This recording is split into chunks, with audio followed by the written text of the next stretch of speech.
मसीकी में भाई दीपक कुमार नायक और एक वीडियो के साथ। इस वीडियो में हम जानेंगे कि क्यों हमें अन्य भाषा में बात करना जरूरी है।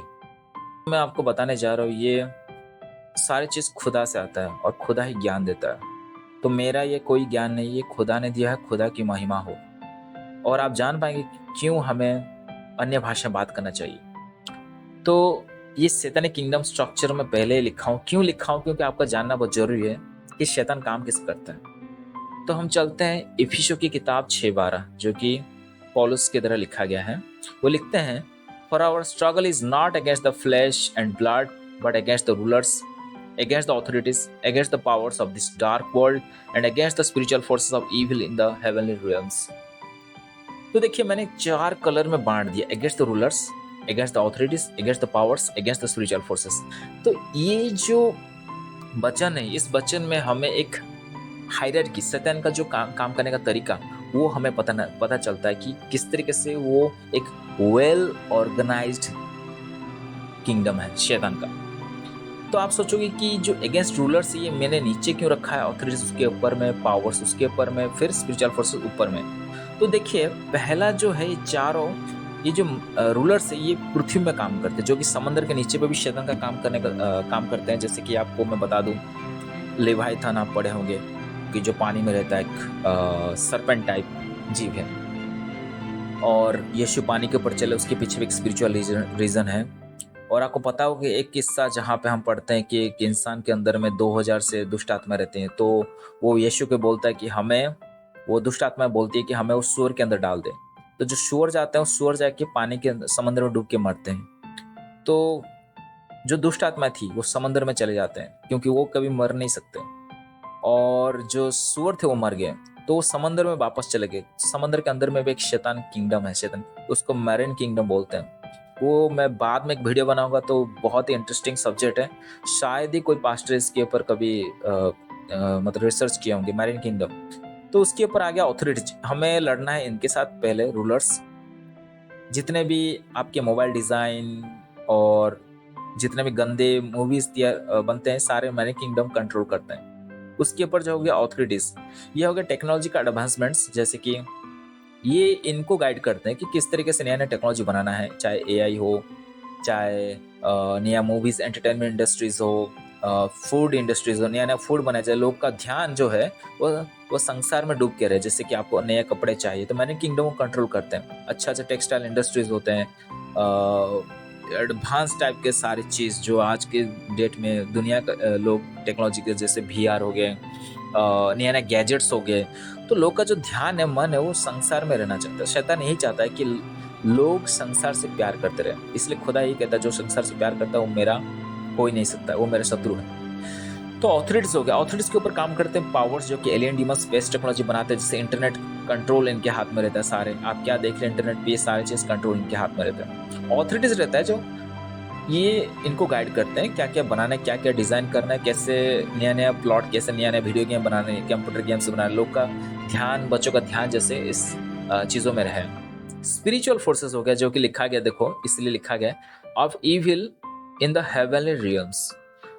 तो जो स्पिरिचुअल फोर्सेस है, वो सेकंड हेवन में रहता है। आप बोल सकते हो कि सेकंड हेवन में क्यों रहते हैं, थर्ड हेवन में हो सकता नहीं। इसका जो रेफरेंस है हमें मिलेगा बुक ऑफ हेनोक से मिलेगा। और मैंने बहुत सारे जो टेस्टिमनी पढ़ा है, जैसे ब्रदर डीजीएस निनाकर, उन्होंने भी यही कहा था कि सेकंड हेवन में शैतानी फोर्सेस रहते हैं वहां पे। तो वहां पे जो कंट्रोल करते हैं, ये फोर्सेस कंट्रोल करते हैं। जैसे कि मैं आपको बता दूं, एक कंपनी में आप देखे होंगे सीईओ रहते हैं। सीईओ के अंडर में वाइस प्रेसिडेंट एजीएम डीजीएम रहते हैं। उसके अंडर में रह के साइट इंजीनियर, असिस्टेंट मैनेजर, ये सारे। तो जैसे कंपनी में एक स्ट्रक्चर बनाया गया, हायरार्की लेवल बनाया गया, उस तरीके से शैतान का भी एक हायरार्की लेवल है। इसलिए मैंने आपको बस ये समझाया। बाद में मैं कभी बनाऊंगा कि इसके अंडर में किस तरीके से जैसे स्पिरिचुअल फोर्सेस, उसके अंडर में जैसे कि ये डीमंस हो गए, ये सारे पावर्स, ऑथोरिटीज हो गए, जैसे कि बाफोमेट शैतान, या तो बोल सकते लिलित शैतान। तो ये सारे मैं बाद में कभी समझाऊंगा। तो आपको बस एक आइडिया देने के लिए कि हमारी जो लड़ाई है, लिखा गया है, not against flash and blood, लेकिन रूलर्स के खिलाफ, ऑथोरिटीज के खिलाफ, पावर्स के खिलाफ, स्पिरिचुअल फोर्स के खिलाफ। कि बुक ऑफ डैनियल, क्योंकि इससे आपको समझ में आएगा कि क्यों हमें स्वर्गीय भाषा में बात करना चाहिए। तो दानियल अध्याय में पढ़ते 10-13, आप सबने पढ़ा होगा कि दानियल 21 दिन का फास्टिंग करता है, क्योंकि उसको एक ड्रीम का इंटरप्रिटेशन चाहिए होता है, जबकि वो खुद एंग्जाइटी हो गया होगा, क्योंकि 21 दिन आप एक फास्टिंग करते हैं एक चीज के लिए, लेकिन उसका अगर उत्तर नहीं मिला कैसे लगेगा। तो जो स्पिरिट फोर्सेस है यहीं पर रोकते हैं हमारा प्रेयर्स को, ठीक है। तो हम पढ़ते हैं, the spirit prince of the kingdom of Persia blocked my way, then Michael one of the archangels came to help me and I left him there with the spirit prince of the kingdom of Persia. तो देखिए यहाँ पे दो character हैं, एक तो Daniel है, उसने 21 दिन फास्टिंग किया हुआ है, और एक आर्क एंजल से माइकल, मार्क एंजल हो गया ये पहला कैरेक्टर। दूसरा कैरेक्टर में क्यों बोल रहा स्पिरिट प्रिंस, माइकल हो गया पहला कैरेक्टर। स्पिरिट प्रिंस ध्यान से देखिए अभी spirit Prince spiritual forces exactly match कर रहा है जो कि हमें पौलुस बता रहा है। तो spirit prince of kingdom of Persia, अभी आप समझ रहे हो कि किंगडम पर्शिया का एक स्पिरिट प्रिंस भी होता है। अभी इसके लिए समझने के लिए थोड़ा सा हिस्टोरिकल अकाउंट जाना पड़ेगा आपको, तो मैंने इसलिए लिख दिया, Daniel was taken to Babylon in 605 BC by king Nebuchadnezzar and remained there until at least conquest of Babylon by Cyrus the Great in 539 BC। तो आपको इतिहास थोड़ा समझना पड़ेगा। 605 में जैसे कि दानियल को कैप्टिविटी में लाया गया, बैबिलोन में बंधक बना के लाया गया, वो नबूकदनेस्सर के अंडर में था।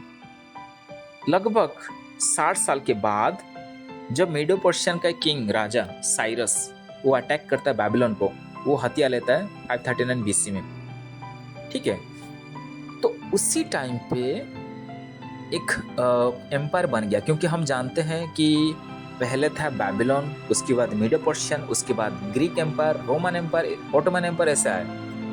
तो जो नया एम्पायर था देखा जाए तो पर्शियन एम्पायर, उस एम्पायर को कंट्रोल करता था स्पिरिट प्रिंस, एक स्पिरिट प्रिंस। तो इसको समझने के लिए और थोड़ा डिटेल में आपको लेना चाहता हूँ। चलते हैं बुक ऑफ रेवलेशन कि शैतान किस तरीके से जो स्पिरिट प्रिंस होते हैं वो किस तरह कंट्रोल करते हैं। जब बुक ऑफ रेवलेशन 13 है, आपने सबने पढ़ा होगा कि जो 700 बीस्ट है, आपने सबने पढ़ा होगा, जो लियोपार्ड उसका 7 सर है, और मैं लिख दिया ये रिप्रेजेंट 7 कॉन्टिनेंट, 7 महादेश को समझाता है। क्यों, इसलिए मैंने देखिए डाल दिया Asia, Europe, Africa, south America, north America, Australia, Antarctica. ये चीज़ मुझे होली स्पिरिट ने रिवील किया। तो अगर आपको ये चीज़ कोई दूसरा चीज़ समझाता है, इंटरप्रिटेशन करता है, वो पूरा ही गलत है, क्योंकि ये मैंने खुदा से मांगा था कि खुदा आपने इतना मुश्किल कर दिया, समझ में नहीं आ रहा कि ये 7 सर ये क्या है, क्योंकि मैंने इतना रिसर्च करके पहुंच गया था कि एक सर एक देश को समझाता है। फिर मैं सोचा कि लगभग 200 तक देश है तो 200 सर होना चाहिए।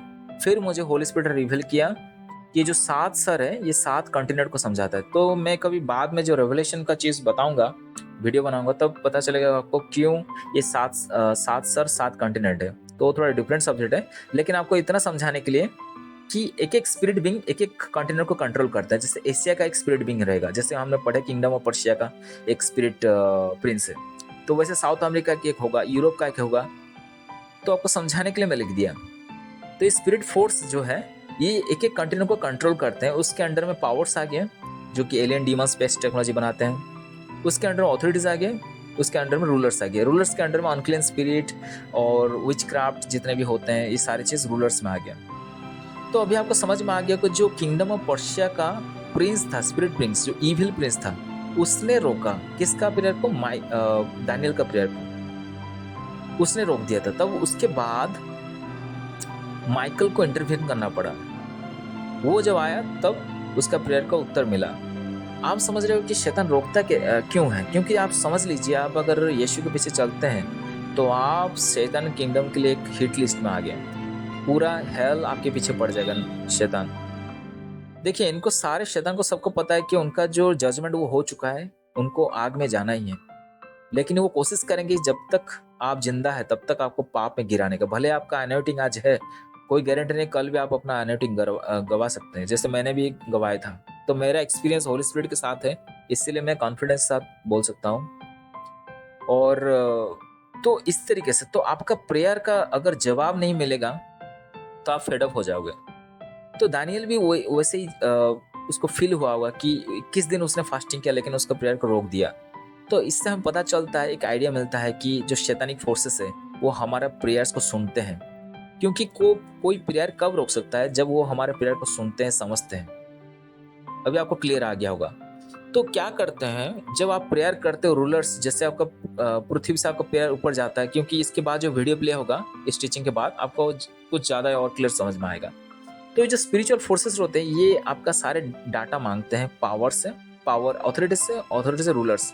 ये सारे डाटा आपको इनको देते हैं ताकि ये लड़ाई कर सके कि आपके अगेंस्ट में, कि इस व्यक्ति को उसका उत्तर नहीं मिलना चाहिए, कि इस औरत को उसका उत्तर नहीं मिलना चाहिए, ये औरत पाप में जिंदगी जी रहा है, ये इंसान पाप में जीवन जी रहा है, तो इसका उत्तर नहीं मिलना चाहिए। तो आपका प्रेयर वहीं पर रुक जाता है, तब इसी के लिए आपका प्रेयर उत्तर नहीं मिलता है। तो इसलिए खुदा यही कहता है, be holy because I am holy, without holiness you can not please God. बिना पवित्रता का बिना आप खुदा को खुश नहीं कर सकते। लेकिन क्या होता है, अक्सर कभी कभी ऐसा भी होता है, खुदा अपने स्टैंडर्ड के खिलाफ जाके भी वो उत्तर दे देता है। पता है क्यों? वो आपसे हमसे प्यार करता है। तो आप समझ लीजिए कितना महान खुदा कि वो अपने स्टैंडर्ड के खिलाफ भी जाता है कभी कभी, सिर्फ हमें बचाने के लिए। क्योंकि बहुत सारे जगह पे ऐसा होता है कि हमें हमारे ज़िंदगी में मौत लिखा रहता है और उस टाइम शैतान बोलता है कि इस इंसान को मरना चाहिए क्योंकि उसने पाप किया है। तब यीशु इंटरवीन करता है और हमें बचाता है। भले ही वो शैतान उनको बहुत सारा मतलब बेइज्जती करवाते होंगे कि वहाँ पे कि तुम कैसे इस इंसान को बचा सकते हो, तब इस पाप भरा इंसान को, लेकिन उस टाइम पे यीशु हमें बचाते हैं। तो आप जान लीजिए जितने भी जिंदगी हम जी रहे हैं, हम सब कर्जे पे जी रहे हैं, क्योंकि खुदा हमें रोज कर्जा दे रहा है, जिंदगी जीने का कर्जा, हम जितने पाप में जीवन जी रहे हैं। ठीक है, तो अभी आपको समझ में आ गया होगा कि हमारा जो प्रार्थना रहता है वो स्पिरिट फोर्सेस रोक लेते हैं। कैसे रोक लेते हैं? क्योंकि वो हमारे प्रेयर सुन सकते हैं और वो सारे भाषा जानते हैं। तो इसी चीज को कॉम्बैट करने के लिए परमेश्वर ने न्यू टेस्टामेंट में एक ऐसा भाषा दिया जो भाषा कभी भी स्पिरिट फोर्सेस समझ नहीं सकते। ठीक है, तो इसी के लिए क्या होता है, जब आप धार्मिक जीवन जीते हो, पवित्र जीवन जीते हो, इसलिए मैंने अभी आते हैं इस चीजों पे। How does our prayer get answered by God? Revelation 8:4 आप पढ़ोगे और एक रेफरेंस आपको भजन संहिता में मिल जाएगा कि आपका जो प्रार्थना होता है वो एक व्हाइट स्मोक इंसेंस की तरह, एक फ्रैग्रेंस अरोमा की तरह ऊपर जाता है, खुदा के पास पहुंचता है। कैसे पहुंचता है? Together with the prayers of God's people went up before God from the angels and. तो पहले एंजल का जो कोर्ट है उस जगह से पार होके जाना पड़ता है, खुदा के पास पहुंचता है। तो एंजल्स जो होता है एक हेवनली कोर्ट होता है, वहां पे सैतानिक एंजल्स भी रहते हैं जो कि स्पिरिचुअल फोर्सेस, और जो परमेश्वर के एंजल्स रहते हैं। वहाँ पे एक देखा जाए जैसे कोर्ट रूम में कैसे होता है, एक वो डिफेंड करते हैं और क्लाइंट के फेवर में एक डिफेंड करता है और क्लाइंट के अगेंस्ट में एक सबूत पेश करता है। तो वैसे ये एक बैटल होता है यहाँ पे, क्योंकि आपको पता है एक स्पिरिचुअल बैटल चल रहा है इनविजिबल वर्ल्ड में।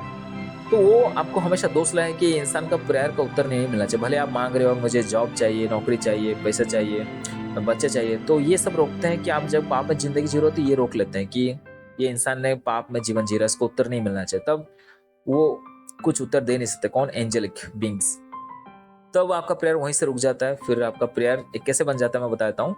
जब आपका प्रेयर पाप में जीवन नहीं जी रहे हो, आप धार्मिक जीवन जी रहे हो, your prayers become a sweet aroma. ये खुदा के पास पहुंचता है, एक अच्छा सुगंध की तरह खुदा के पास पहुंचता है। तब आप खुदा का जब उत्तर देता है वो एक लाइट बल्ब की तरह वो पृथ्वी के पास आता है। मतलब देखा जाए तो जब वहीं से खुदा के सिंहासन से निकलता है तो वो उत्तर आपके पास आता है। तो वो फायर बॉल को कोई छू नहीं सकता, कोई शैतान, नहीं तो वो जल जाएंगे, मर जाएंगे। तो उनको भी पता है। तो उत्तर इस तरीके से आता है। लेकिन आप सोच रहे हो कि इतना टाइम तो लग रहा होगा कि प्रेयर उतने जाने में इतना ज़्यादा टाइम लगता है। नहीं, बता दूं, जो हम टाइम में जी रहे हैं वो सिर्फ देखा है तो सोलर सिस्टम में, मतलब सारे जितने ग्रह है उसमें टाइम है, और स्वर्ग में कोई टाइम नहीं है, ना नर्क में कोई टाइम है। तो उसकी वजह से अब अगर 1 सेकंड लग रहा है आपको प्रार्थना करने में, लेकिन आपका उत्तर 10 सेकंड में भी आ सकता है, 15 सेकंड में आ सकता है। लेकिन इसके अंदर में जो काम होता है वो आधा घंटा 1 घंटा भी बोल सकते हैं। तो इस तरीके से, तो इस चीज को मैं थोड़ा सा बाद में कभी क्लैरिटी करूंगा, क्योंकि वो ज्यादा मुश्किल है। अगर आप पाप में जीवन जीते हो, if not then your prayers turn into black smoke foul smell. अगर आप पाप में जीवन जीते हो तो ऑटोमेटिक आपका प्रेयर जो है, जो स्वीट अरोमा फ्रेग्रेंस था, वो गंदी स्मेल में बदल जाता है। फिर आपका प्रेयर का उत्तर नहीं मिलता है। इसी के लिए आप कभी कभी देखे होगे कि आपका प्रार्थना उत्तर क्यों नहीं मिलता है, क्योंकि वो यही फोर्सेस होते हैं जो रोक लेते हैं। वो आपका प्रार्थना को सुनते हैं, आपने क्या मांगा है, फिर ये डाटा मांगते हैं पावर से, पावर अथॉरिटी से, अथॉरिटी रूलर से मांगते हैं। ये सारा डाटा प्रोवाइड करते हैं इनको कि ये इंसान ऐसे पाप में जीवन जी रहा है। तो आप समझ लीजिए, इसलिए परमेश्वर ने एक चीज पे एम्फासाइज किया, पवित्रता के ऊपर। तो ये आपका क्लियर हो गया होगा। ये चीज मैं थोड़ा सा क्यों लाया, क्योंकि प्रकाश से वाक्य जो मैं लाऊंगा वो चीज शायद ही कोई समझा सकता है, कि बहुत सारे मुश्किल चीजें मुझे खुदा ने समझा है। तो इसके बाद अभी जो वीडियो प्ले होगा, इस वीडियो में आपको ज्यादा समझ में आ जाएगा। तो इतने में आप समझ गए होंगे कि अन्य भाषा जो होता है, जो ग्लोसा, उसके ऊपर जो डिबेट चल रहा था, ग्लोसा अर्थ लैंग्वेज में होता है, मैं पिछले वीडियो में बताया था, और हेवनली लैंग्वेज में होता है। लेकिन कभी कभी क्या होता है, जब पवित्र आत्मा को पता चलता है, क्योंकि पवित्र आत्मा माइंड ऑफ गॉड है, तो पवित्र आत्मा को जब पता चलता है कि शैतान रोकने वाला है इस प्रेयर को, तब पवित्र आत्मा आपके अंदर से अन्य भाषा बात करता है। क्योंकि मैंने खुद अन्य भाषा बात किया है, वो हमारे कंट्रोल में नहीं होता है। लेकिन बहुत सारे देखा, मेरे पास्टर अरुल थॉमस, अंकित सचमान, वो बोलते हैं 1 घंटा रोज लाबा लाबा शाबा शाबा से प्रेयर करो, लेकिन वो गलत है। लाबा लाबा शाबा लाबा एक काउंटरफिट टंग है, जैसे कि जो भी बोलता है उसको लगता है कि मैं हेवनली लैंग्वेज बोलो, नहीं, वो खुदा का भी लैंग्वेज नहीं है। तो दानियल दास देखा जाए तो एक जगह पे सही है, गलत भी है। उनके हिसाब से लाबा लाबा सैतानिक टंग है, नहीं, एक फेक टंग बोल सकता हूँ, एक काउंटरफिट टंग बोल सकता हूँ। और एंजल भी चंद्रा जो बोलते हैं कि ये हेवनली लैंग्वेज है, वो भी गलत है, ये हेवनली लैंग्वेज नहीं है। तो अभी उस वीडियो पे चलते हैं। इस वीडियो से आपको कुछ और ज़्यादा सीखने को मिलेगा। तो इस तरीके से हमारा प्रेयर ऊपर पहुंचता है। जैसे आपने जॉब मांगा, प्रमोशन मांगा, विजडम मांगा, मिनिस्ट्री के लिए प्रार्थना की, एग्जाम के लिए प्रार्थना, बेबी मांगा, चर्च मांगा, इस तरीके से हमारा पृथ्वी से हमारा प्रेयर ऊपर जाता है बॉल की तरह। जैसे कि मैंने आपको बताया, प्रमोशन चाहिए, होली स्पिरिट, किड्स, बच्चे के लिए, पैसे के लिए, अच्छे पति के लिए, अच्छी वाइफ के लिए, एग्जाम के लिए, हीलिंग के लिए, इस तरीके से हमारा प्रेयर ऊपर पहुंचता है। फिर आप जैसे जॉब मांगते हो, मैरिज के लिए प्रार्थना, बेबी मांगते हो, तो शैतान उस प्रेयर को डिकोड करते हैं और सुनते हैं प्रेयर हमारा। जो भी भाषा में आप प्रार्थना करो वो सुन लेते हैं। जो मैंने बताया, स्पिरिचुअल फोर्सेस जो हेवन में, वो सुनते हैं। डिमोनिक एंजल्स, वो सारे हमारा प्रेयर सुन लेते हैं। फिर अगर आपका धार्मिक जीवन जी रहे हो तो आपका प्रेयर एक व्हाइट स्मोक की तरह, स्वीट अरोमा, या तो आप पाप में जीवन जी रहे हो तो फाउल स्मेल प्रेयर्स, जो कि खुदा के पास पहुंचता है, तो रिजेक्ट हो जाता है प्रेयर, और ये इस प्रेयर का उत्तर मिलता है। बस आपको समझाने के लिए सारे मैंने AI फोटोज डाले हैं। तो जैसे आपका प्रेयर का उत्तर मिलता है खुदा के सिंहासन से, आपको हीलिंग मिल गया, मैरिज के लिए मिल गया, जॉब मिल गया, होली स्पिरिट मिला, तो एक फायरबॉल की तरह खुदा के सिंहासन से पृथ्वी की तरफ लौटता है। और शैतान वो देखते हैं कुछ कर नहीं पाएंगे। फिर वो क्या करेंगे, जब आपके पास पहुंचेगा, जैसे आपने पैसा मांगा, पैसा मिला, तो शैतान फिर उसी पैसे के जरिए आपको फिर से धोखा देने की कोशिश करेगा। इसलिए खुदा बहुत सारी जगह पे हमें बहुत कम कुछ देते हैं, जितना हमारे लिए जितना जरूरी है उतना ही देते हैं। और ये अगर इसको रोकेंगे तो ये खुद जल जाएंगे, इसीलिए शैतान उसको कुछ कर नहीं पाते, बस आपके ऊपर टारगेट करेंगे कि आपको जो आशीष मिला, उस आशीष को लेकर आप परमेश्वर को ध्यान दोगे कि उस आशीष के पीछे भागोगे, आप यीशु के पीछे भागोगे कि आशीष चाहिए। आशीष जरूर देंगे, लेकिन आशीष हमारे लिए बड़ा नहीं, हमारे लिए यीशु बड़ा है। फिर जैसे आपने जॉब, मैरिज, बेबी मांगा, तो इस तरीके से सिंहासन से पृथ्वी के पास लौटता है आपके पास। शुक्रिया ये वीडियो देखने के लिए। आपको अभी सब कुछ समझ में आया होगा कि शैतान कैसे हमारा प्रेयर डिकोड करता है। इसी के लिए पवित्र आत्मा हमारे अंदर से आहें भर भर के प्रार्थना करता है। शुक्रिया इस वीडियो को देखने के लिए।